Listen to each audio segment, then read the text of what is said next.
Let's make homemade stock cubes. I keep my leftover bits of veg in a stasher bag in the freezer, and this is a perfect way to store them until you're ready to make a batch of stock cubes. So let's do it. It always gets me every time. A roughly chopped onion. Add in either roughly chopped, but those are frozen, so I'm not even going to bother, veggies. They are kind of roughly chopped-ish, they will do, in to a big pan like that. I've got some fresh thyme, which I'm just going to roughly chop. Be generous with the salt for flavour. You can add in any herbs, any flavouring that you want. You know, go for it. I'm going to add in some herbs de Provence. You want to pack these full with as much flavour as possible, and a little bit of oregano and some black pepper. So I'm going to add a little bit of water and just let these soften and cook until we can puree them up. So over to the Olga. Add a little water. That was probably 2 or 3 tablespoons. I'm going to add the lid and just let that lot soften. I'll probably reduce the temperature down because this is quite a hot room, but I just want to get a little bit of heat in there.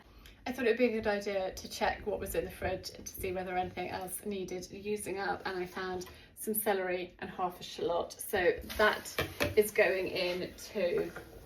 Now I'm going to keep the lid off because I want it to evaporate. I'm just going to add some olive oil, give that a stir through, and then once all of those veg have softened, my frozen veg is now defrosted, so when it's softened we will let it cool for a little bit before pureeing it. Now I'm going to use my NutriBullet, but we want to just let this cool first for a little bit before I put it in there, so I'm just going to leave that for 5-10 minutes just to cool down, and then we'll blitz it up.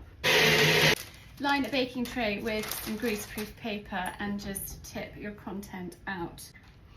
Level it out. Now I'm going to leave this to fully cool, and then I'm going to pop it in the freezer and freeze it, and then we can easily chop it up, portion it up, and use individual stock cubes. And here they are, frozen. Time to chop them up. My homemade stock cubes are ready to go into the freezer. I will just cover them and then help myself as and when I need them. They are so much better for you than shop bought, so much more nutritious, and you can tailor them to your own taste buds. Sorry, little Tess is tinkering around. Now let me know in the comments down below what you think, and I really hope that you give them a go, because super easy. You're using over your leftovers and saving money at the same time.